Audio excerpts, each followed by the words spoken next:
Okey, Assalamualaikum. Salam sejahtera ya. Terima kasih kerana masuk kelas. Cikgu faham mungkin ada pelbagai isu lah yang menjadikan kehadiran secara bersemuka, bukan bersemuka lah dipanggil, bersemuka juga sebenarnya online ini menjadi begitu rendah. Cikgu faham minggu depan dah buka sekolah ya. Namun kalaulah ini kehadiran yang cikgu boleh dapat melalui dalam talian, nescaya nanti minggu depan kehadiran kamu pun kurang memuaskan lah. Cikgu harap semua boleh ikut kelas dengan menonton semula rakaman ini. Pertama, cikgu nak buat housekeeping dalam 2-3 minit dulu, kejap saja. Pertama, minggu ini, hari Isnin lepas, cikgu ada memberi anda satu quiz tau. Quiz. Okay, quiz untuk bab 1. Namun, sedih menyatakan baru 9 orang sahaja yang jawab. Seperti yang kita tengok di skrin sekarang, 1 orang 4 equity dan 8 orang dari 4 progresif. Terima kasih pada Fatihah tau, masuk kelas dan juga jawab quiz ni. Sekali lagi, walaupun sesi bersemuka minggu depan sudah bermula, itu tidak bermaksud anda boleh tidak membuat kerja. Cikgu ulang ya. Walaupun sesi bersemuka minggu depan dah mula, itu tidak bermaksud kita akan mengabaikan segala teknologi PDPR di belakang. Tidak macam itu murid-murid. Antaranya kalau anda tengok Google Classroom. Cikgu ulang ya, Google Classroom. Okey, dengan kita punya kelas kod seperti yang ditera pada skrin. Okey, RZSOURQ. Sedih menyatakan baru 12 orang sahaja yang ada di dalam Google Classroom ini. Cikgu akan menggunakan media PDPR, Google Classroom mahupun Google Meet. Google Classroom dulu untuk meletakkan nota-nota yang ringkas mahupun kuis yang ringkas di dalamnya, supaya kamu boleh bila-bila masa tekan handphone ataupun komputer untuk rujuk balik. Kan katakan nota cikgu tak bagi, cikgu bagi ni, tapi tak masuk kelas ini, nak cakap siapa punya salah kan? Kalau tak ada akaun MOE, tanyalah kawan-kawan macam mana dapatkan ataupun tanya guru kelas. Okey, terima kasih sekali lagi kepada murid-murid yang telah masuk ke dalam Google Classroom ini. Okey, cikgu betul-betul sangat-sangat bersyukur. Terima kasih ya. Yang tak masuk lagi, berpuluh-puluh lagi itu, sekali lagi fikirkan ya, fikir. Cikgu tak boleh nak cakap apa dah. Yang penting, pertama, kuis hari Isnin. 9 orang sahaja yang jawab. Inilah kehadiran yang cikgu ada, cikgu akan isi dalam sistem. Okey? Kalau kamu nak jawab lepas ni, silakan. Sebab markah kamu penting untuk cikgu menrekodkan PBD, pentaksiran bilik darjah. Okey, TP 1, 2, 3, 4, 5 ke 6. Kalau kamu tak jawab, tak ada TP, nak salahkan siapa kan? Tak apa. Jadi cikgu akan keluarkan kehadiran lah, satu senarai kehadiran. Okey, ini pertama ya, kuis hari Isnin lepas, 9 orang saja yang jawab. Kedua, Google Classroom. Google Classroom ya. Okey, jadi siapa yang rasa nak jawab kuis dulu? Pertama, cikgu sekali lagi letak pada skrin lah, pada chat box ni. Tolong share pada kawan-kawan semua. Kedua, pasal Google Classroom, 12 orang saja. Cikgu sekali lagi letakkan link di dalam kita punya chat box di situ. Kamu boleh tengok balik. Kamu boleh dapatkan juga nanti ketika isikan borang kehadiran. Nanti kehadiran ini adalah kat sini. Tekan saja pun. Jadi murid-murid, pertama kuis memang kurang penlibatan. Google Classroom pun kurang orang yang masuk. Fikir-fikirkan ya. Panggil kawan masuk sebab cikgu memang akan letakkan nota kat dalam. Okey, segala benda yang cikgu sebut, cikgu akan cuba berikan bahan. Jadi kamu tak adalah masalah kata cikgu, mana nota? Mana nota kan? Jadi cikgu dah bagi. Okey, jadi cikgu pun tak nak buang masa sekarang. Kalau cikgu sekarang sambung untuk kuis yang pertama. Ya. Kalau anda perasan dalam nota yang pertama cikgu bagi, ada tu kuis yang ringkas lah. Di mana cikgu akan jawab sekarang bersama-sama dengan anda semua. Jadi murid-murid, boleh ke tak cikgu tanya, nampak ke tak nampak apa yang cikgu papar pada skrin? Kalau nampak, sila angkat tangan. Sila angkat tangan ya. Tewashni dan juga Divyashini. Divyashini. Divyashini. Nampak ke tak? Tewashini. Nampak? Tak angkat tangan? Tak nampak? Tak nampak? Nampak tak pada skrin? Apa yang cikgu paparkan? Ya, sekejap ya. Ya, nampak ke tidak?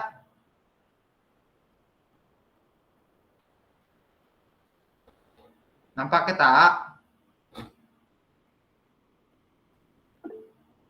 Okay, good. Terima kasih. Divyashini tak jawab ini, tak apa. Jadi, kuis ini pun cikgu dah letak di dalam Google Classroom.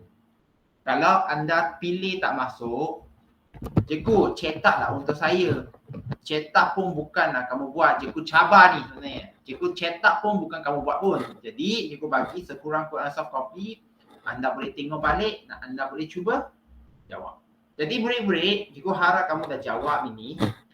Okay, jadi untuk minggu lepas kita dah cuba jawab soalan praktis formatif. Mungkin kamu fikir hari ini kita akan sambung untuk praktis sumatif ya. Praktis sumatif cikgu akan bincang kat kelas ketika bersemuka. Ketika bersemuka saja. Jadi kamu boleh salin soalan dulu ataupun terus jawab soalan. Nanti kita boleh bincang jawapan kat sekolah saja. Okay, praktis sumatif. Tapi hari ini cikgu nak pergi ke kuis satu ini. Inilah soalan yang bakal anda temui untuk SPM KSSM yang baru. Mereka cipta. Cikgu ulang ya, mereka cipta. Jadi cikgu, apa itu mereka cipta? Kalau kamu jawab sampai ke soalan D ni, kamu akan tahu. Jadi apa, dia tak akan straightforward. Dia akan mulakan sedikit sebanyak mengenai fakta dulu, mengenai aplikasi. Jadi kamu nampak di sini bahawa, okay, ada plug, ada switch dan nampak jelas juga bahawa api tengah bakar. Nyatakan satu punca kebakaran di atas. Jadi apakah punca kebakaran? Banyak orang pun cakap cikgu sebab banyak switch. Banyak switch. Okay, jadi kalau anda pernah belajar sebelum ni, inilah kita panggil sebagai litar pintas. Litar pintas. Maksudnya, banyak peralatan elektrik plug sambung pada satu tempat.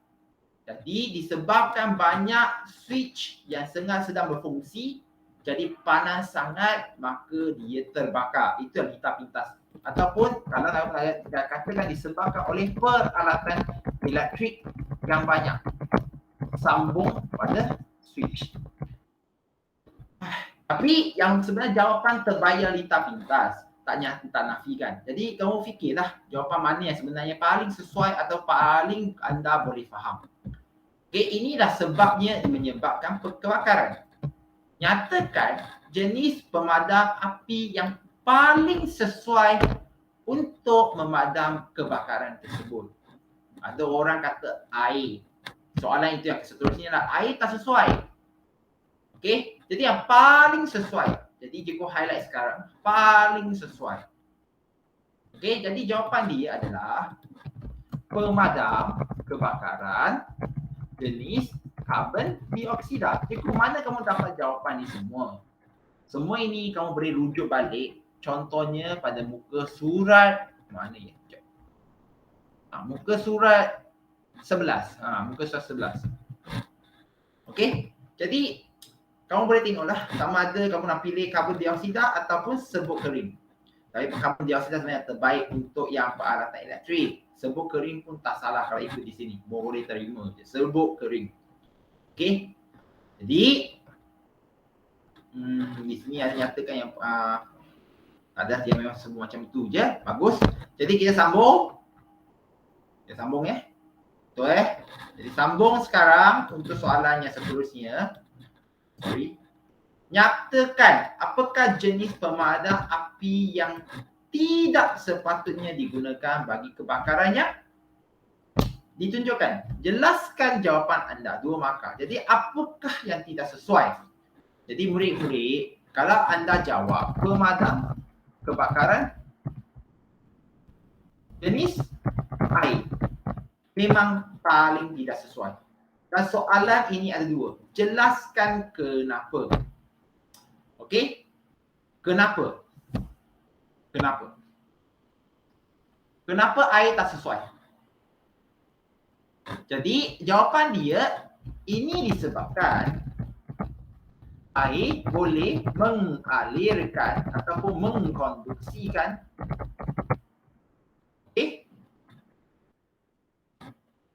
mengkonduksikan elektrik. Maksud dia, kalau anda simbah air pada tempat yang keluar api ini, kamu simbah, air itu boleh konduksikan elektrik, alirkan elektrik sampailah ke tangan kamu. Maka kamu akan terencat elektrik. Okey, mengalirkan elektrik, mengkonduksikan elektrik dengan baik. Jadi benda itu ada logik. Benda ini anda perlu faham ya. Jadi kamu perlu jawab dalam SPM ya. Jadi pilih satu, jadi jelaskan kenapa. Inilah soalan yang aras tinggi aplikasi lah. Maksud kenapa? Kenapa itu tak boleh? Kenapa ini boleh? Dan paling penting juga semudah soalan mereka cipta. Jadi benda ini tak ada betul ke salah. Tetapi konsep perlu ada. Jadi sekarang, kalau anda tengok pada skrin ataupun kamu dah download soalan itu, baiklah. Mary diberikan satu tugasan bagi subjek sains oleh gurunya. Dia dikehendaki membina satu model alat pemadam api yang ringkas. Dia perlu bina. Cikgu bina.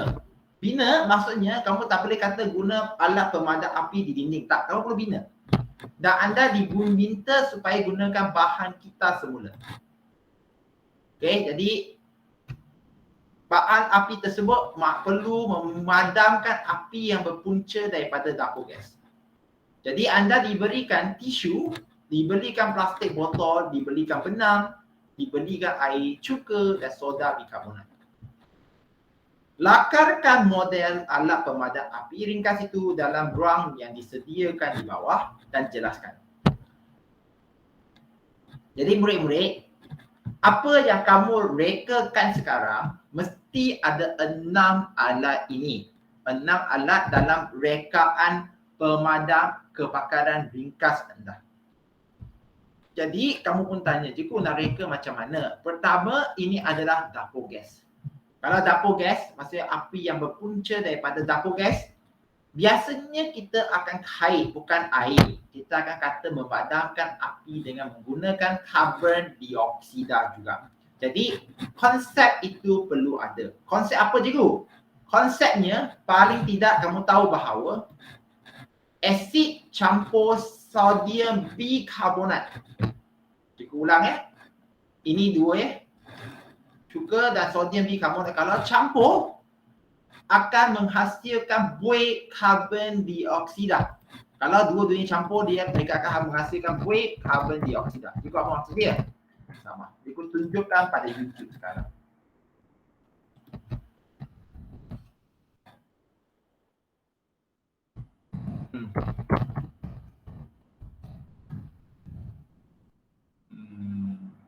Dan juga panggil apa? Vinegar. Sekejap, vinegar panggil apa ya? Cuka. Okey? Jadi kalau anda tengok pada skrin ni, cikgu pun tak nak buang masa, cikgu sekarang share skrin. Kamu pun cuba perhatikan. Bagikan cikgu masa 2 minit ni. Fahamkan konsep dia. Kalau tidak, kamu saling jawapan pun no point. Kamu tak faham. Okey, kamu tak faham kenapa kamu nak buat macam tu. Ya.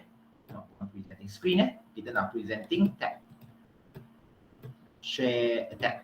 Lepas itu experiment. Cuka tanpa bikarbonat. Tuan.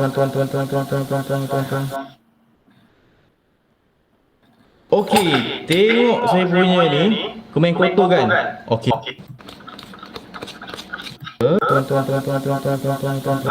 Yang penting, ya memang cikgu bukan ke cuka guna sodium bikarbonat itu bersihkan besi yang kotor, bukan. Itu konsep lain. Tapi yang penting kamu nampak ada buih. Selepas saya tunggu 15 minit. Okay, dia ada buih dihasilkan. Cikgu ambil lagi satu lagi eksperimen. Ada. Dia memang banyak contoh di sini. Sekejap. Cikgu ambil lagi satu.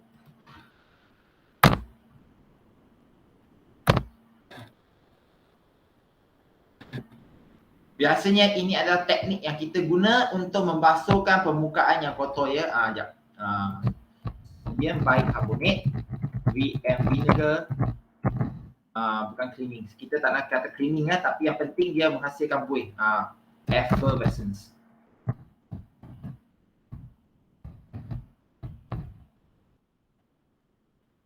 Effervescent English maksudnya dia menghasilkan buih. Kita pun tengok. Buih apa itu? Buih karbon dioksida.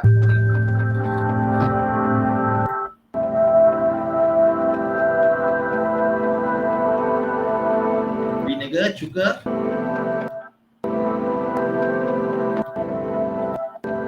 Cikgu, apa itu sodium bikarbonat? Sodium bikarbonat ini adalah baking soda yang biasanya menggantikan fungsi yeast. Letakkan dalam tepung, tepung itu akan naik. Dia gantikan fungsi yeast. Okey. Benda ini juga akan sebut masa akan datang. Itulah baking soda, sodium bikarbonat.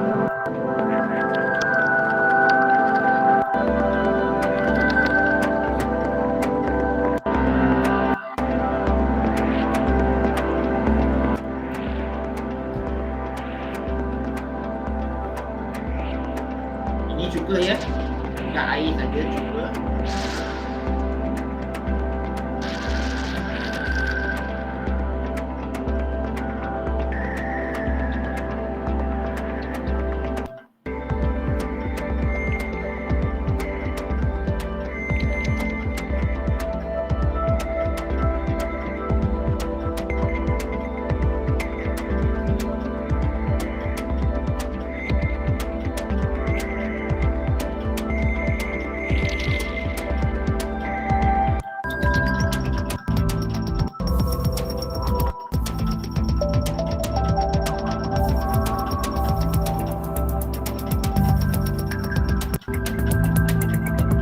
Okey, jadi murid-murid sekarang boleh bayangkan. Kalau kita campurkan apa panggil itu sodium bikarbonat dengan apa itu?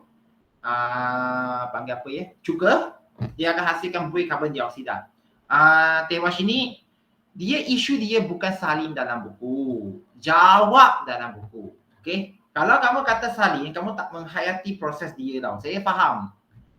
Mungkin ada cakap, cikgu kenapa tak salin soalan, tak paksa. Saya paksa pun ada orang yang salin, dia benda dia tak masuk otak, dia tak ikhlas. Jadi cikgu ulang ya. Nanti ya cikgu akan ulang balik apa yang perlu buat. Tapi soalan kuis ini memang perlu jawab. Nanti cikgu keluarkan soalannya, sama pun tengoklah. Bukan semua boleh jawab pun. Walaupun benda cikgu dah bincang ya. Okey. Jadi, campur ini akan hasilkan buih karbon dioksida. Kalau cikgu halakan ke mana?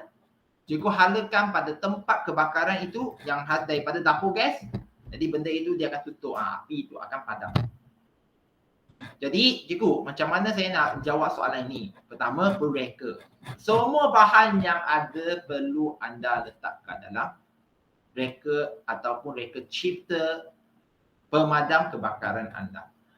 Jadi cikgu boleh cadangkan jawapan yang senang. Tapi reka bentuk kamu boleh sedikit sebanyak berbeza. Tapi konsep itu perlu ada. Pertama, botol plastik. Memang botol plastik itu boleh. Ini botol plastik. Okey. Ya, cikgu label ke tak? Perlu label. Siapa cakap tak perlu label? Botol plastik. Label jangan guna anak panah. Cikgu ajar je sekarang. Kita nak belajar kan botol plastik. Kalau kamu rasa jauh sangat, buat dalam kotak je. Cikgu hanya sekarang dah label jauh sangat. Jadi botol plastik ini kalau boleh, kamu memang tutup. Memang botol plastik tutup. Okey. Tetapi kalau tutup macam mana benda itu nak keluar. Benda dalam itu nanti tak keluar. Jadi kamu pun fikir. Okey, jadi saya perlu buatkan botol yang penutup dia. ada lubang. Okey, ada lubang kecil. Jadi nak label, kamu fikir. Sebab kamu nak pancutkan benda itu, kalau kau tutup tak jadi. Kamu pun kata okey, perlu ada lubang kecil.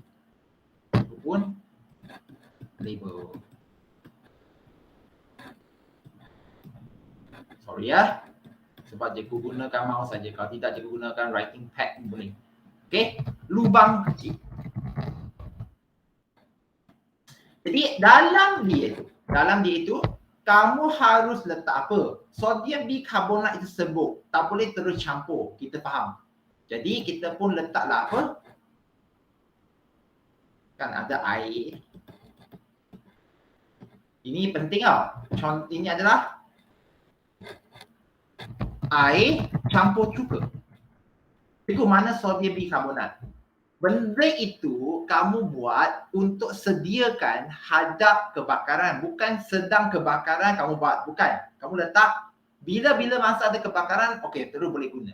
Jadi kalau boleh, kamu nak apabila ada kebakaran, benda ini boleh guna on the spot. Jadi kamu pun ikatkan sodium bikarbonat dalam tisu. Kamu fikirlah. Okey. Jadi ini benang. Dan juga sini, nanti kita saya nak tuliskan sini. Jadi ada dua benda di sini. Ini adalah benang, contohlah benang. Ini adalah tisu campur dengan sodium bikarbonat. Kenapa tisu? Tisu balutkan dia. Jadi macam mana gunakan benda ini secara am? Jadi semasa kebakaran, benang yang memegang.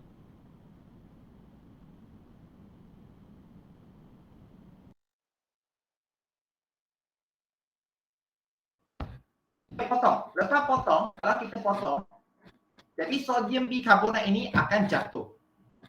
Jatuh buat apa lah? Ini yang poin kedua.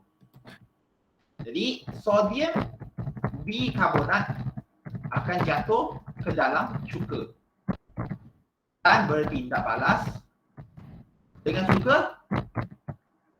Untuk apa? Untuk menghasilkan kuih karbon dioksida. Jadi itu rekaan kamu. Yang penting kamu perlu nyatakan menghasilkan buih karbon dioksida ni. Ini poin yang kedua. Yang penting kamu tahu, kamu potongkan benang. Ini poin yang pertama. Benang kamu potong. Ini kita nak bagi tahu. Dia jatuh ke dalam sodium bikarbonat, jatuh ke dalam cuka. Ini poin kedua. Untuk hasilkan buih karbon dioksida. Jadi buih karbon dioksida itu akan keluar dan pancut. Jadi apa yang kamu perlu buat? Poin lebih. Jadi poin tambahan kalau kamu nak tambah. Halakan mulut ataupun ruang kosong tu. Okey, ruang kosong pada botol plastik ke mana? Ke hala api ataupun ke punca kebakaran.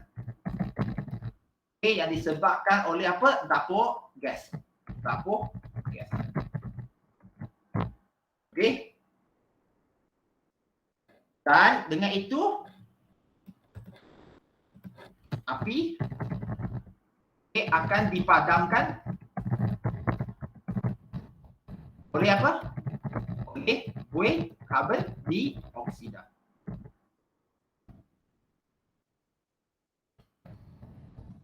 Jadi benda ini adalah bersifat panggil apa ya? Bersifat berubah ya. Maksudnya kamu tak mungkin akan tuliskan benda yang lain sedikit, tetapi konsep dia perlu ada. Jadi jawapan dia tetap nampak lebih kurang sama, melainkan kalau kamu nak memberikan satu design yang luar biasa di mana cikgu boleh terima. Tapi setakat sekarang, kalau dengan 6 alat ini, inilah yang kamu mampu rekakan saja untuk satu alat pemadam kebakaran yang ringkas.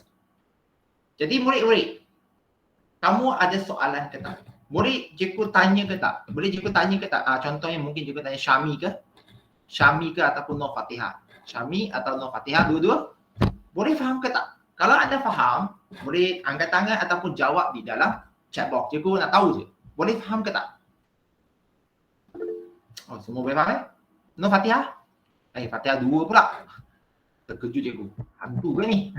Okey, terima kasih semua. Saya turun tangan. Jadi, ini cikgu ulangkan adalah soalan yang tidak ada pada SPM Senior KBSM kamu. Reka bentuk. Cikgu, macam soalan ini pernah jumpa saja. Bentuk soalan ini, adalah soalan yang biasanya akan keluar dalam PT3. PT3, cikgu tahu kamu tak lalui soalan PT3 tu. PT3 pun ada. Kamu belajar banyak-banyak benda, dia suruh rekakan contohnya alat perangkap tikus. Contoh ini yang dululah pernah keluar, alat perangkap tikus. Cikgu tak belajar pun dalam buku kan macam mana reka. Dia bagi bahan dalam soalan, lukiskan, jelaskan.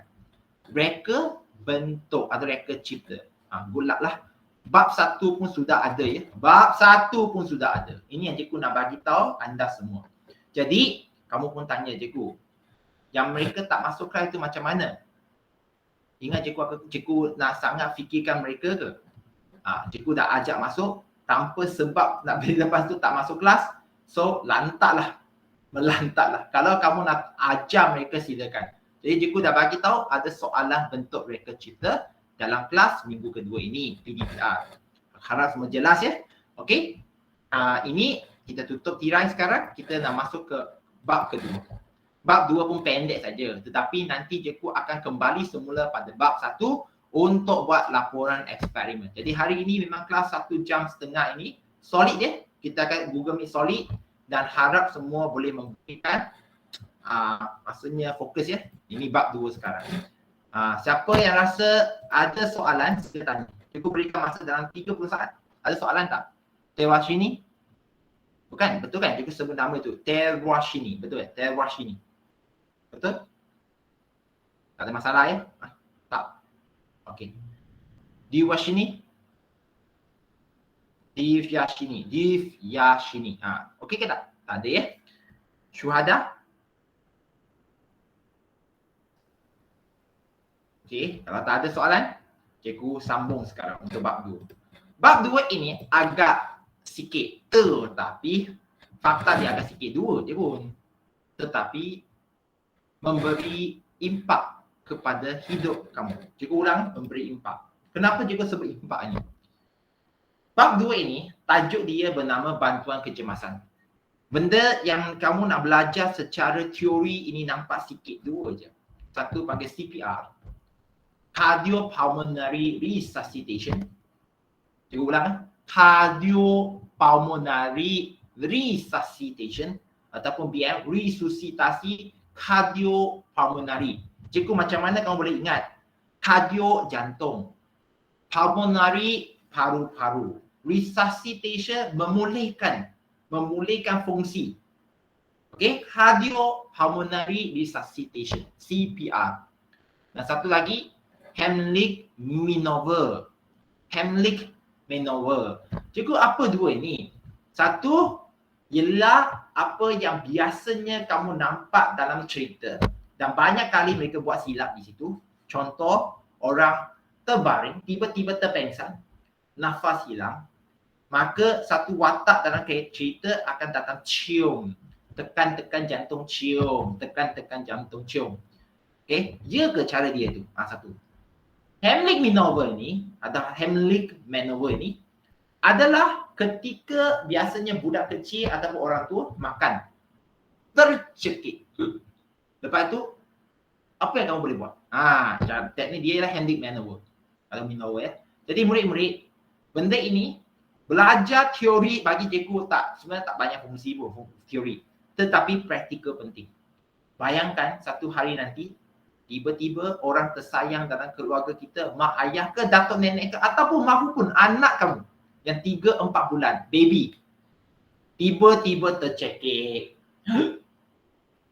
Apa yang kamu boleh buat? Selain daripada kamu nangis ataupun bawa pergi ke jumpa doktor tapi masa pun dah lewat, mati dah. Cikgu bagi tahu jadi ini yang kamu belajar. Jadi bermula dengan CPR dulu, perlu fikir jadi benda ini kamu nak ambil serius penting. Kamu tak nak ambil serius tapi jangan gelak dan jangan ambil ringan je. Itu cikgu bagi tahu. Okay, jangan tunggu nanti dah berlaku benda itu depan mata kamu atas orang tersayang baru kamu menyesal. Oh, dulu cikgu mengajar tapi saya tak dengar. Jadi CPR ini bermaksud definisi dia bab 2, kita masuk bab 2 lain. Bantuan kecemasan yang melibatkan gabungan teknik tekanan di bahagian dada dan hembusan ke dalam mulut dua. Tekan pada dada dan hembusan ke dalam mulut untuk mengembalikan degupan jantung dan pernafasannya. Cikgu ulangi, kita buat sebab 2. Untuk mengembalikan degupan jantung dan pernafasan. Itu yang cikgu nak bagi tahu. Dalam drama, seringkali kita nampak ada orang terpengsan itu, terus orang itu buat CPR. Padahal dia ada sebut. Orang itu jantung masih berdegup. Dia sebut dalam cerita itu. Dan juga orang yang pengsan itu masih bernafas. Kalau jantung masih berdegup, nafas masih okey, tak perlu buat CPR. Tak perlu. Kamu hanya perlu pastikan dia hantar pada doktor. Tengok apa yang kau boleh bantu di situ. CPR hanya untuk mereka yang jantung dia henti tiba-tiba. Maksudnya kamu tengok tiba-tiba dia henti jantung, dia baring pengsan, kamu sentuh jantung, dengar jantung tak ada. Ataupun tidak bernafas. Ataupun tidak memberi respon terhadap rangsangan. Kamu cucuk dia tak rasa sakit tak? Kalau dia tak ada respon. Dia cucuk dia tak ada respon. Maksudnya dia memang dah tak ada respon. Yang betul biasanya cerita ini tidak memberi respon adalah orang itu akan dibuka mata, orang itu yang doktor ke ataupun nurse yang memberi rawatan akan cuba guna lampu suluh pada mata dia. Kenapa? Nak tengok anak mata dia itu boleh buka ataupun jadi kecil. Kalau anak mata pun tak boleh, something wrong lah. Serius lah tu. Okay? Dan tiada degupan jantung atau nadi dalam situasi kecemasan, kita nak bagi tahu supaya anda ingat Dr. ABC, DRABC. Jadi kita nak bagi tahu. D itu sebenarnya maksudnya danger, R itu response, A itu away, B itu briefing, C itu circulation. Maksud dia, dalam situasi kecemasan orang itu pengsan, sebelum anda nak buat CPR, ingat, tengok dulu. Tempat sekeliling dia pengsan itu ada ke tak bahaya? Mungkin dia terkena lenjakan elektrik. Tutuplah elektrik dulu, jangan sentuh dia. Kalau kamu tergesa-gesa pegang dia, satu yang pengsan jadi 2 orang pengsan sekarang. Atau 2 orang yang tak ada nafas sekarang. Pastikan tiada bahaya. Itu pasal kalau kamu tak boleh buat apa-apa, memberikan apa-apa pertolongan secara perubatan pada masa kecemasan, sekurang-kurangnya jangan ambil handphone dekat dengan orang ambil gambar. Tolong buatkan orang sekitar, penonton sekitar jauh daripada mangsa supaya mangsa itu boleh mendapat bantuan daripada ahli-ahli perubatan yang betul lah ataupun mereka yang boleh membuat CPR. Okey? Dan pastikan tak ada bahaya. Respon itu maksudnya kamu perlu check. Mungkin tepuk muka dia tau. You okay ke tak? Bagi tahu. Tapi tengok dia, tak ada respon. Check. Tak ada nafas. Tak boleh. Tak ada respon, tak ada rangsangan, tiada degupan jantung. Serius lah perlu buat yang seterusnya. Okay? Barulah kamu checkkan airway dia. Kenapa nak checkkan airway ataupun saluran pernafasan? Mungkin tersumbat, jadi dia tak boleh nak bernafas, jadi kita perlu korek keluar. Dah korek keluar, barulah kita memberi bantuan breathing. Ini yang kamu paling suka ni, cium mulut. Okay? Dan circulation, tekan pada jantung. Cikgu, tekan pada dada ke? Tidak. Ini nanti cikgu akan tunjuk kalau sempat lah. Jadi, cikgu sebut sekarang, pertama danger, periksa bahaya dulu. Pastikan keadaan persekitaran adalah selamat. Lepas itu periksa respon mangsa dengan tepuk bahu mangsa, ada ke tak dia okey, dia boleh jawab. Sekali lagi dalam drama, sering kali kita nampak orang yang pengsan itu memberi respon. Kalau dia boleh beri respon tu, tak perlulah buat CPR. Okey, tak perlulah. Tunggulah doktor datang, apa masalah kamu semua rebut-rebut nak buat ini ataupun cium. Itu mengambil kesempatannya.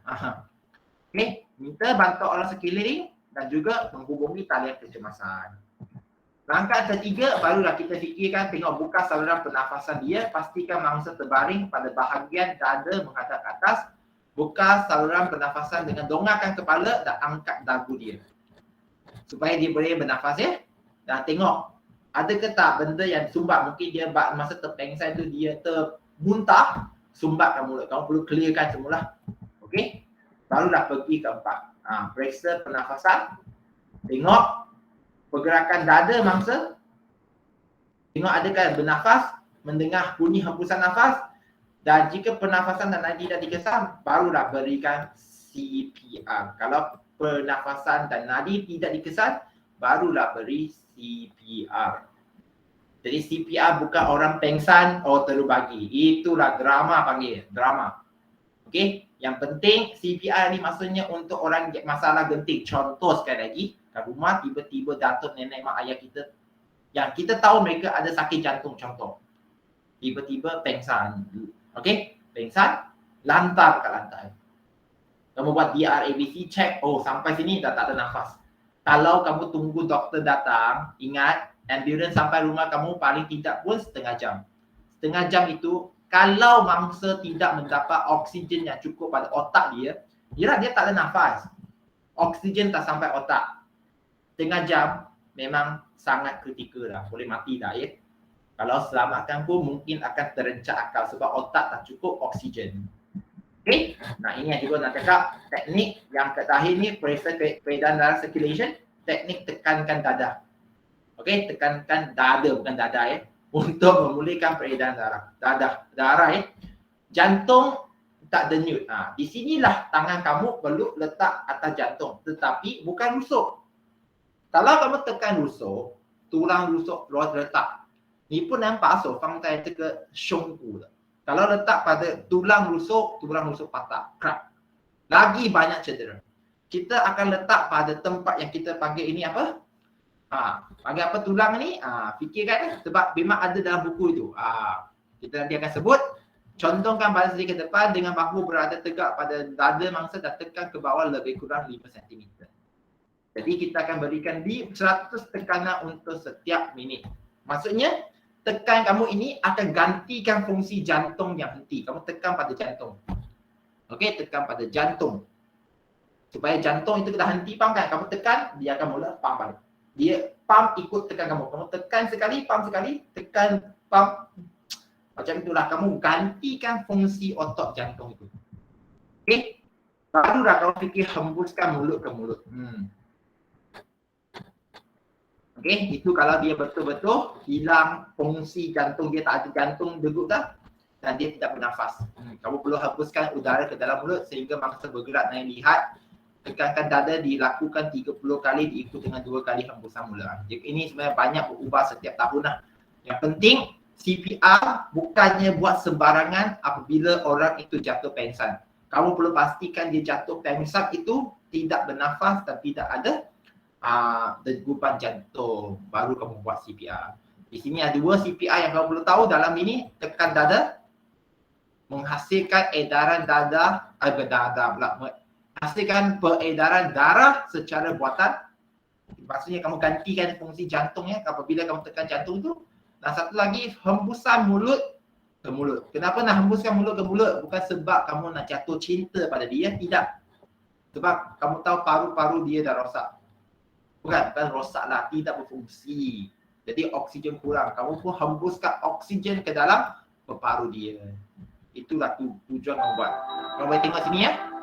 Now in all CPR or patient care, the most important thing to check before you ever engage in care is whether or not the scene is safe.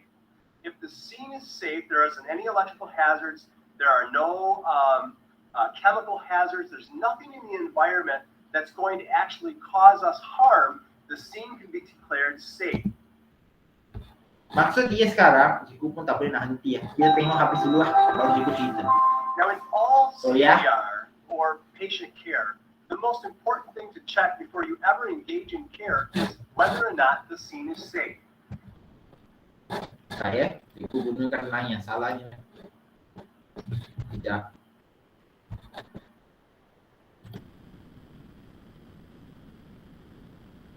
If the scene is safe, there isn't any electrical hazards, there are no chemical hazards, there's nothing in the environment that's going to actually cause us harm, the scene can be declared safe. Along with that, it also means, does the rescuer have personal protective equipment? Gloves and a CPR shield with a one-way valve barrier to protect the rescuer from bloodborne pathogens. If the scene is safe, if your gloves are on and your shield is available, or there's no blood or body fluid in the environment, you're now ready to be able to rescue safely. As always, we're going to see that the patient is on the ground. They appear to need some help, but we don't know what's going on yet. So we call out to the patient, hey, are you all right? There's no response. Are you all right? Can you hear me? I tap and shout on the collarbone. At the same time, I'm assessing this person to look to see if they're breathing normally or not. If they're not breathing normally, chances are they're in agonal respirations. Agonal respirations is a condition where the body just hasn't stopped trying to take a breath yet. It's kind of that occasional gasp where they're trying to breathe, but they can't.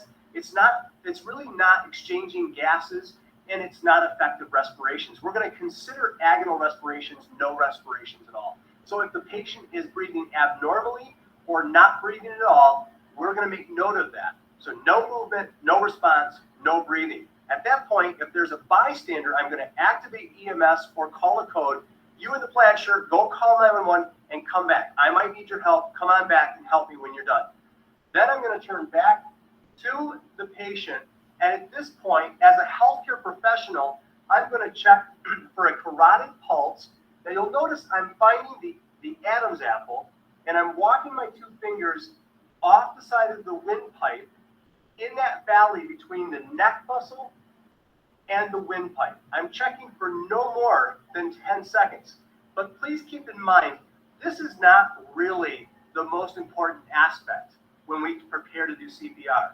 If you can't tell whether there's a pulse or not, and the patient is not breathing normally, and is unconscious, we're going to begin chest compressions and CPR. Because there's a lot of studies showing us that if you can't tell if there's a pulse after you've been trained to check for a pulse, chances are, if they're unconscious, not breathing, they don't have one. So we're going to move towards CPR. In this case, I do not feel a pulse, and I'm going to find the center of the chest, interlock my fingers, and begin my 30 chest compressions at least 2 inches deep and at least 100 times a minute. That's more than 1 a second. This is fast. It's a lot of circulatory type compressions, and it's going to become exhausting in time. We'll cover that in just a minute. But now we're going to start our compressions. Leaning over the patient's body, elbows locked straight, fingers intertwined. I'm going to pull up on the bottom hand so that all that's on the chest is my palm. And I begin my 30 compressions. 1 and 2 and 3 and 4 and 5 and 6 and 7 and 8 and 9 and 10 and 11 and 12, 13, 14, 15, 16, 17, 18, 19, 20, 21, 22, 23, 24, 25, 26, 27, 28, 29, and 30. I'm going to get my mask, cover the nose and mouth with a head tilt, chin lift. I'm going to go ahead and give 2 rescue breaths.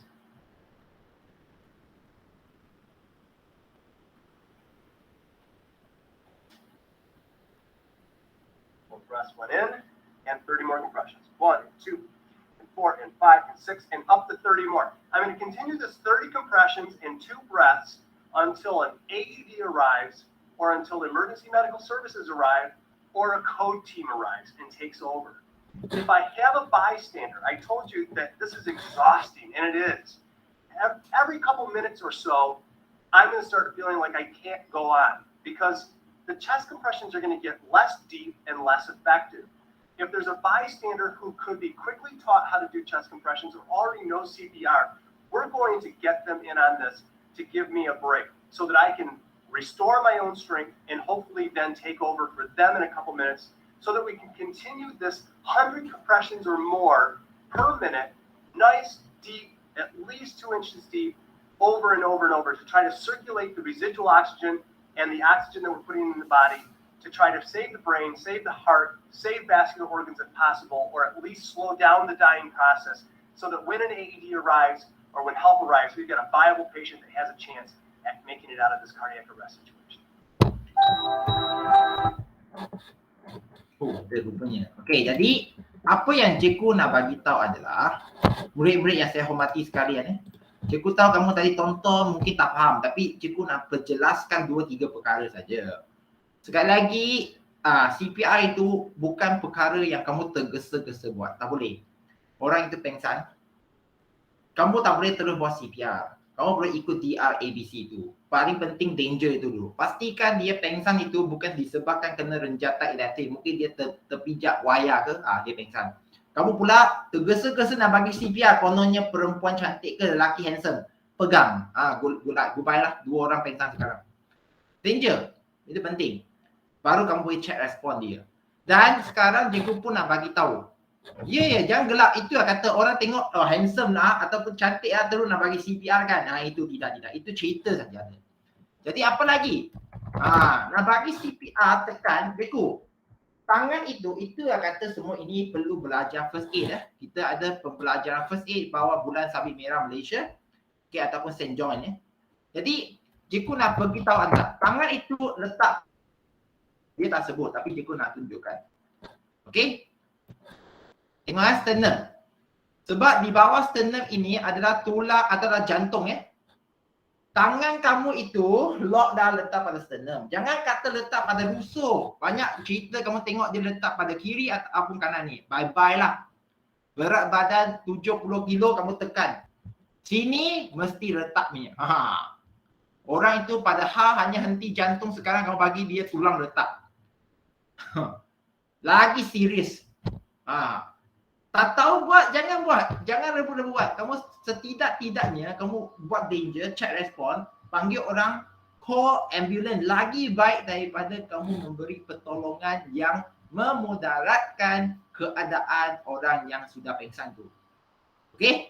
Jadi jangan buat CPR kalau anda tak yakin ataupun anda tak terlatih secara bukan kata profesional lah. Maksudnya ada CJ. Jangan buat tanpa ada pembelajaran ataupun bersijil. Cikgu bagi tahu benda ini dulu. Okey? External. Dan kamu pun akan dengar. Tadi dia kata 1, 2, 3, 4, 5. Kenapa dia bodoh sangat? Katanya kan. Sebut 1, 2, 3. Dia dah cakap tau. Kamu nak tekan itu, tempat kamu nak tekan masuk ke sternum ini adalah sampai 2.5 inci. Kamu memang tekan kuat tau. Penat tak? Penat. Jadi kamu sebut bilangan itu bukannya menarik perhatian. Dengarlah saya cakap saya 1, 2, 3, 4, 5 ni kan. Bukan. Sampai 30, 40 nanti mungkin kamu dah penat. Jadi orang yang dengar tepi yang reti CPR sikit, dia boleh ambil alih. Kamu pula boleh rehat sebentar. Dah rehat, kamu kembali semula tekan. Ambil alih. Jadi benda ini sebut itu penting. Kamu dah buat berapa kali tekan tu. Walaupun nampak bodoh, tapi itulah perlu buat. Sebab tekan 100 kali itu seminit memang sangat penat. Cikgu buat pun 60, 70 pun dapat perlu lah. Okey, benda ini tak senang. Jadi cikgu ulang semula. CPR ataupun cardiopulmonary resuscitation ini bukannya dibuat sebab nak menunjuk pandai ataupun sebab nak menarik perhatian ke ataupun tidak. Kalau kamu tidak berkemahiran, jangan buat. Jangan buat. Yang kamu boleh buat sekurang-kurangnya buat DRABC tu. Tolong cek, tengok sekitar ini ada bahaya ke tak. Cekkan dia punya respon, tengok dia pengsan itu betul-betul dah tak ada apa-apa respon. Maksudnya memang pengsan. Kamu cucuk sentuh dia, pegang bahu dia tak bagi respon. Maksudnya serius lah tu. Okey? Lepas tu tengok dia, cekkan dia punya airway. Okey? Buatkan tengok dia bernafas ke tak. Okey? Dan tengok jantung dia berdegup ke tak. Orang sampai sekurang-kurangnya kalau ada BSML ataupun St. John ataupun pengakap sekitar yang nampak yang boleh memberi bantuan, kamu boleh lapor pada dia. Orang itu tadi dia pengsan pada pukul ini. Saya dah alihkan semua bahaya, saya cek dia tak ada respon. Dia tak bernafas dan jantung dia tidak berdegup. Tolong melakukan apa-apa yang patut. Macam tu. Jangan rebut nak buat CPR. Ini adalah daripada orang yang training dengan cikgu pun. dia pernah sebut, dia memang BPSM, BSMM, Bulan Sabit Merah Malaysia dan St. John juga, belajar CPR belasan tahun, hampir 20 tahun. Hanya sekali je dia guna. Dia pernah hanya sekali je guna. Itu pun dia guna dalam keadaan orang pengsan. Dia pengsan, keluarkan benda hijau kat mulut. Dia keluar, dia cakap macam tu. Jadi, nak buat CPR ke tak? Dia keluarkan air hijau. Dia buat. Cleankan airway dia, chin lift. Angkat dagu. Buat apa yang patut. Keluarkan air hijau. Saya pun dengar kata, kamu nak buat ke? Tanya diri sini, kamu nak buat ke tak? Jadi, itulah dia sebenarnya. Jangan fikir tengok drama, hari ini belajar CPR, besok nak tergesa-gesa gunakannya. Tidak. Kita hanya nak memberitahu anda ada teknik ini. Sekurang-kurangnya kalau kat rumah betul-betul memerlukan dia ketika kritikal, sementara menunggu orang atau doktor ke ataupun nurse datang, kamu boleh buat sesuatu yang boleh memanjangkan masa dia sehingga berjumpa dengan doktor. Okey, kita pergi yang kedua, Heimlich maneuver. Heimlich maneuver ini merupakan bantuan kecemasan yang dilakukan pada individu yang tercekik. Jika apa itu tercekik? Tercekik ini bukan semestinya makanan saja. Okey, bukan semestinya makanan. Tapi biasa kita rujuk pada makanan. Okey? Dia disebabkan, okey, kalau ada gambar ni lah. Okey, tengok. Kita makan, ini mulut. Sepatutnya makanan masuk ke dalam esophagus. Maksudnya masuk ke dalam maksudnya macam kata masuk ke dalam perut. Tapi makanan itu tersilap masuk ke salur pernafasan. Okey, itu pasal ini pun drama buat kesilapan banyak kali. Orang yang kalau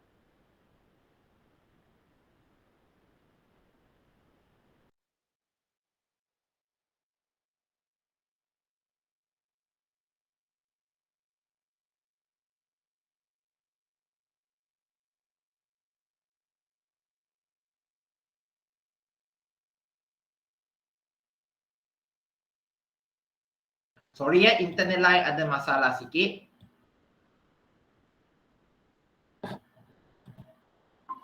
Sorry ya, internet line tadi ada masalah sikit. Kalau anda faham konsep Heimlich maneuver ini, kamu pun faham. Dia masa orang tercekik itu, kamu perlu faham. Dalam drama, sering kali kita nampak orang yang tercekik itu boleh keluar suara. Tidak. Suara itu keluar daripada peparu kamu, gas itu keluar, lepas itu menggetarkan suara, kita panggil apa? Pusat suara lah di tekak itu. Kalaulah salur pernafasan tersekat, sumbat, memang gas tak keluar, udara tak keluar, memang kamu tak akan keluar suara. Itu pasal orang tercekik. Biasanya dia tak dapat keluar suara tau. Dia tak ada suara. Sebab memang udara tak keluar, tak bergetar pada tekak itu, jadi dia tak keluar suara. Itulah baru betul. Tercekik memang kamu tak akan nampak suara. Tapi dia memang seksa lah sebab dia tak boleh nafas. Okey, salur pernafasan tersekat oleh makanan atau benda asing menyebabkan oksigen tidak dapat diangkut ke paru-paru dan otak. Ya, kalau dia tercekik untuk masa yang lama, untuk bayi khususnya. Bayi. Okey. Kita pun tengok. Bayi tercekik. Banyak tu. Boleh tengok online. Okey. Jadi, kamu akan nampak kalau dia dah serius, kalau untuk bayi khususnya, dia punya badan akan mula jadi biru. Serius lah. Kalau dah jadi biru itu serius sangat dah. Memang kurang oksigen dah. Jangan main-main. Jadi benda ini apa yang kamu boleh buat? Kita boleh buat Heimlich maneuver. Jadi orang yang memerlukan kaedah Heimlich maneuver adalah mereka yang tercekik, menampakkan sukar bernafas, tidak boleh bercakap atau batuk.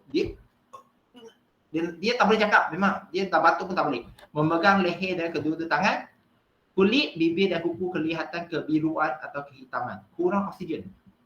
Jadi apa yang kamu boleh buat? Kamu perlu faham, Heimlich maneuver ini dia perlu memberitahu anda sekarang badan dan otak sentiasa memerlukan oksigen.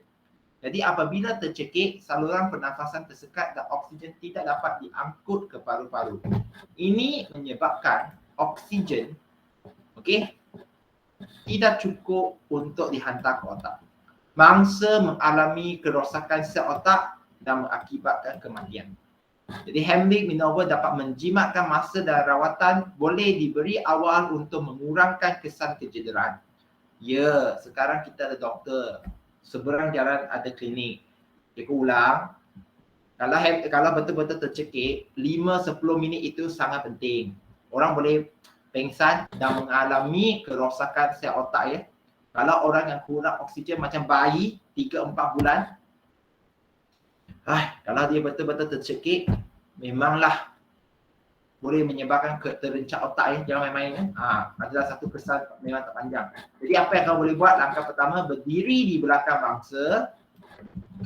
Bengkokkan bangsa sedikit ke depan. Lepas tu kelilingkan tangan dari belakang bangsa, genggamkan tangan kanan dan letakkan bahagian ibu jari genggaman. Daripada atas sedikit dari pusat bangsa, peluk dari belakang, eratkan tangan kiri ke tangan kanan yang digenggam, lepas tu tekan. Tekan ke dalam dan ke atas. Nampak tak? Ini, sini. Kamu akan tekan, tolak supaya tekanan udara dalam paru-paru itu boleh tolakkan benda asing itu keluar. Ini kita buat kalaulah anda tepuk belakang dia pun benda itu tak keluar. Jadi terpaksa kamu buat Heimlich maneuver. Cikgu ulang, Heimlich maneuver ini kat depan ada orang, kamu peluk dari belakang, tangan kamu berbentuk macam ni, guna ibu jari sebelah sini, kamu akan tekan pada bahagian perut atas ni, atau pusat ni, tekan ke atas. Supaya memang sakit. Kalau kamu buat sekarang memang sakit. Tapi orang yang tengah tercekik, daripada dia mati, baik kamu bagi dia sakit sikit supaya objek itu keluar. CPR tadi pun sama ya. Jangan buat pada orang yang sehat ataupun orang yang sedang. Itu buat kritikal saja. Heimlich maneuver pun sama. Jangan buat main-main. Jadi ulangkan tekanan sehingga objek tersekat dikeluarkan. Dan kalaulah kamu tercekik, sekitar tak ada orang. Jadi kamu sendiri letakkan genggaman tangan, bengkokkan badan, tekan dari pusat atas, tekan antara pusat dan bawah rusuk itu. Tekan, jadi sehingga benda itu keluar. Kalau kamu rasa kamu punya tangan tak cukup kuat, maka kamu bengkok, tekankan pinggang kamu ke atas kerusi. Tekan, biar dia keluar. Ini adalah selamatkan diri sendiri kalau sekitar tak ada orang. Jika bayi umur kurang daripada setahun tercekik, ikut langkah seperti berikut. Duduk dan baringkan bayi atas lengan dengan kepala bayi menghadap bawah. Lepas tepuk 5 kali. Jika masih tersekat, baringkan bayi di atas kepala, letakkan 2 jari pada tulang dada dan berikan 5 tekanan pada dada. Ulang tekanan sehingga objek tersekat keluar. Bayi tak boleh buat macam ni, dia buat macam ni, rosaklah perut dia. Jadi kamu tekan, bukan sternum tekan bahagian bawah. Tulang dada dan beri 5 tekanan. Tekan supaya paru-paru itu tertekan, udara keluar, benda tersangkut itu keluar. Biasanya kamu buat ini pun dia akan keluar dah. Tepuk dia keluar. Jangan kata, cikgu, belajar ini buang masa ya. Cikgu dah ulang ya, kamu belum ada bayi. Jangan nanti kamu dah kahwin, anak kurang dari setahun, 3-4 bulan, tercekik. Nangis saja kamu reti. Cikgu dah ajar ya. Sekurang-kurangnya kamu boleh fikir Heimlich maneuver untuk bantu anak. Kamu tengok. Dia tengok video dia kejap. Choking is a life-threatening situation and happens when the casualty's airway suddenly gets blocked so that they cannot breathe normally. Usually, choking in small children is caused by a small foreign object, whereas in adults, it is most commonly food. If the blockage of the airway is mild, the casualty should be able to clear it by coughing. Any blockage of the airway should be taken very seriously, as within a short time of the brain being starved of oxygen, brain damage can occur. The recognition, signs and symptoms. Grasping of the throat. Anxious and distressed. Difficulty in speaking and breathing. Persistent cough. Pale grey-blue skin developing. Becoming unconscious. Let's now look at the treatment. Once you have established the casualty is in fact choking, your first action should be to calm and reassure the casualty and encourage them to cough. If this is not successful, then you should stand behind the casualty. Oh, sorry, terekam pula silap. Okey, kita tarik sedikit. Yang penting, apabila orang itu tercekik, tenangkan dia dulu, suruh dia batuk keluarkan. Kalau tak boleh, baru kamu fikirkan Heimlich maneuver ya. Encourage them to cough. Bukan terus Heimlich maneuver. Oh, kawan kan terus peluk, tekan. Tidak. Cuba tenangkan dia, minta dia batuk If this sampai is keluar. not successful, then you should stand behind the casualty, lean them slightly forward, supporting their upper chest with either one hand or your arm across their chest, and give sharp back blows between their shoulder blades. These back blows should be attempted on 5 occasions. Check the mouth and remove any obstruction. If your back blows were unsuccessful, then you should attempt to give 5 abdominal thrusts. Again, stand behind the casualty and place both Ayuh, kenapa cikgu asyik tekan silap? Tak apa. Kita tekan balik. Ini penting. the video. Then pull sharply inwards and Nampak ke tak tangan yang ibu jari itu dia tekan ke dalam antara paru-paru bawah paru-paru dengan pusat. Dia tolak ke dalam. Memang sakit. Ayuh, silap. Apa sebab asyik tekan yang ni? Sekejap. Silap. Cukup tekan, asyik tekan silap ya. breastbone and cup the fist with the other hand, as shown on the video. Then pull sharply inwards and upwards to try and force the obstruction out. Again, you should make 5 attempts with abdominal thrusts to remove the obstruction. If this is unsuccessful, you should repeat the cycle of back blows and abdominal thrusts. And if after 3 cycles the obstruction is not cleared, you should then call 999. If at any time the casualty becomes unresponsive and unconscious, you should support the casualty to the floor, call the emergency services as soon as possible, and commence basic life support.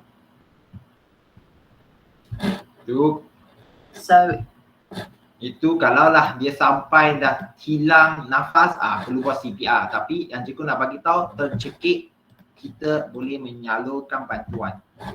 Jadi murid-murid, anda jelas ke tak apa yang kamu belajar hari ini? Boleh faham ke tak? Kalau faham, angkat tangan. CPR dan Heimlich maneuver. Boleh faham? Kalau boleh faham, sila angkat tangan ni. Fatihah? Fatihah, Mong Weng Hong dan juga Teh Washini. Fatihah? Fatihah, you there? Weng Hong? Fatihah? Okay, itu tak tahu pergi mana lah tu. Okay, tapi tak apa. Boleh turun tangan. Jadi, itulah bab 2. Nanti kamu perlu jawab quiz untuk bab 2. Quiz online. Jadi, benda itu cikgu akan record ya. Nak ke tanah maka itu cikgu akan record sebagai perkembangan PPD anda. Okay, jadi balik kepada asas dia. Cikgu, apa yang saya perlu tulis dalam buku saya? Murid-murid, kamu nak buat nota, silakan. Cikgu tak halang kamu buat nota. Tetapi, nota itu adalah atas ikhlas kamu. Cikgu mewajibkan kamu semua membuat praktis formatif. Sekarang dah ajar bab 2 ini kan? Jawablah praktis formatif. Cikgu pun dah bimbing kamu untuk buat satu lebih sebelum ni. Buatlah ini. Semua jawab. Jawablah dalam buku. Cikgu nak salin soalan ke tak? Ikut kamu. Kamu rasa salin soalan senang untuk buat ulang kaji, baiklah buat. Kalau kamu tak rasa, saya buatkan jawapan saja. Termasuklah praktis formatif 2.2. Jawab. Lepas tu, cikgu, nota. Cikgu dah cakap, nota buat ke tak buat, ikhlas. Namun, cikgu wajibkan kamu setiap bab buatkan rumusan. Maksudnya, bab 2, bantuan kecemasan, saya belajar CPR, Heimlich maneuver, buat semua. Jangan nanti dah belajar sains 5 tahun. Cikgu, saya belajar sains, saya pun tak tahu belajar apa. That is your problem. Cikgu dah ajar dah ni. Praktis sumatif pun buat. jawab semua praktis sumatif. Cikgu akan bincang di dalam kelas. Cikgu akan bincang di dalam kelas. Okey? Itulah yang kamu perlu buat dalam buku tulis kamu. Siapa tak faham, nanti masuk sekolah bersemuka pun juga akan ulang benda yang sama juga. Okey? Jadi yang penting kamu dah masuk kelas, sampaikan kepada kawan, kita dah buat bab 1, bab 2. Cikgu nak buat apa? Indeks, latihan formatif, sumatif, dan setiap bab perlu buat rumusan. Cikgu, saya nak dapat nota. Ya, praktis sumatif itu yang tanya dalam SPM nanti. Betul ni, cikgu tak main-main dengan kamu. Ini SPM. Lepas tu cikgu, mana dapat nota PowerPoint kamu? Nota PowerPoint semua ada kat Google Classroom. Okey? Yang syaitan, nak cakap syaitan tak baik kan? Yang orang kawan-kawan kamu yang tak masuk ni, tak masuk kelas dah, lepas tu tak masuk Google Classroom. Dan macam mana? Apa kamu nak lagi kan? Cikgu nak marah pun tak boleh. Nanti kena rakam ini cakap cikgu kan. Macam yang cerita profesor itu. Jadi, kamu perlu berikhtiar. Nota pun cikgu dah bagi kat sini. Bab 3, bab 4, bab 5 cikgu akan bagi. Okey, jangan kata tak tahu. Kamu punya kerja hanya tekan saja. Itu pun tak buat. Okey, contoh kita tengok. Okey, nampak pada skrin kan? Frame rate.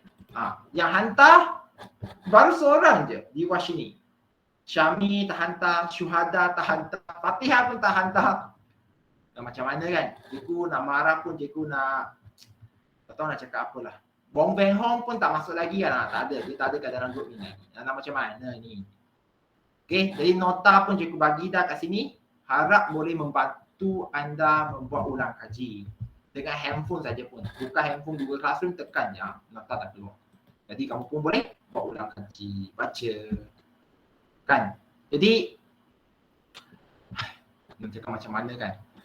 Jadi cikgu akan bagikan anda satu lagi kerja. Cikgu ada lagi ke? Baru siap saja bab 2 ni. Ya. Bab 1 ini cikgu perlu terangkan.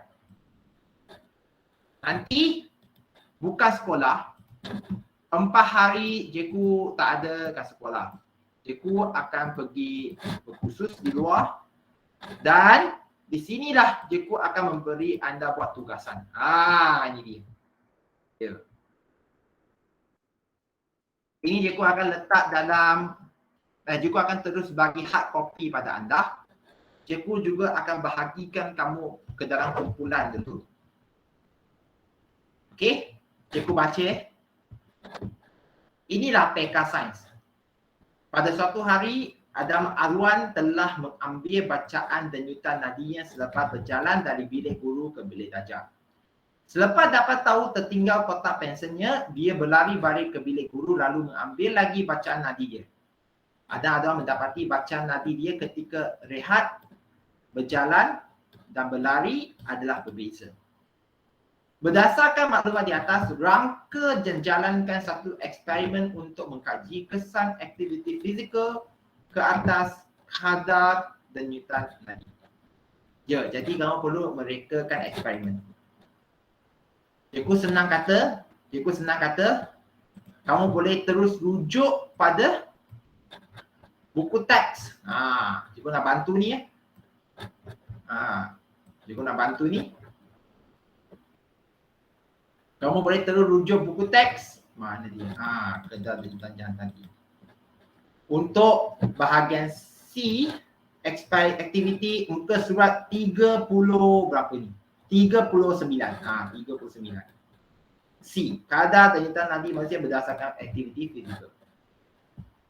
39. T san secumin. Muka surat 39. Kamu akan buat eksperimen ini. Okey. Jadi seperti yang cikgu tunjukkan pada skrin. Jadi bukan ini ini jantina. Kita akan buat eksperimen ini. Dengan senang saja dan menjawab. Dalam laporan amali anda perlu ada semua benda ini dan menjawab soalan-soalan yang ada di dalam ini. inilah PK. PK eksperimen tingkatan 4 dan 5. Laporan eksperimen dengan senang kata akan dihantar direct ke Lembaga Peperiksaan Malaysia. Dikira dalam SPM nanti. Okey, jadi murid-murid, cikgu akan bagi benda yang cikgu tunjuk pada skrin ini minggu depan pada anda. Kerja kamu adalah duduk dalam kumpulan masing-masing, bincangkan bagaimana nak buat dan mula berbincang bagaimana menulis laporan sains yang lengkap. Yelah, selama ini salin saja kan katanya. Jadi sekarang cuba fikir balik. Apa elemen yang perlu ada dalam laporan sains dan bagaimana buat dalam cara yang betul. Jelas ke tak jelas? Murid-murid, jelas ke tak jelas? Jelas ke tak? Okey, cikgu pun tak nak membebankan kamu. Sekarang kamu akan sambung untuk buat bab 2 punya latihan formatif dan sumatif itu ya. Lengkapkan buku tulis anda dan minggu depan cikgu memang tak akan masuk kelas ya. Tetapi cikgu akan bagikan situasi itu dan contoh laporan kat tepi itu. Kita akan bincang 1 minggu lagi. Masa bersemuka nanti. Tapi kamu perlu mula buatkan laporan ini dan bincang bagaimana nak buat dalam kumpulan masing-masing. Cikgu akan rangkakan. Yes, I will. No worry. Thank you Dewa Shini. Baru tahu cara dia kan. Inilah caranya yang budak bagus ni. Jadi kita akan post. Kalau nak tengok-tengoklah. Tapi perlu hantarlah, tekan mark as done. Kalau tidak, cikgu tak tahulah kamu hantar ke tidak. Jadi, cikgu nak tamatkan kelas pagi ni. Sila angkat tangan kalau faham. Wing Hong? Fatihah? Fatihah tak tahu pergi mana dah tu. Bukan, mungkin dia pergi tolong mak ke. Wing Hong ada. Bagus. Fatihah? Okay, tak apalah. Jadi itu saja daripada cikgu hari ini. Terima kasih semua ya. Cikgu akan rakamkan kelas ni. Jangan lupa isikan kehadiran untuk hari ini nanti. Cikgu akan buat sekali dalam grup kelas masing-masing. Okey, terima kasih. Jumpa lagi.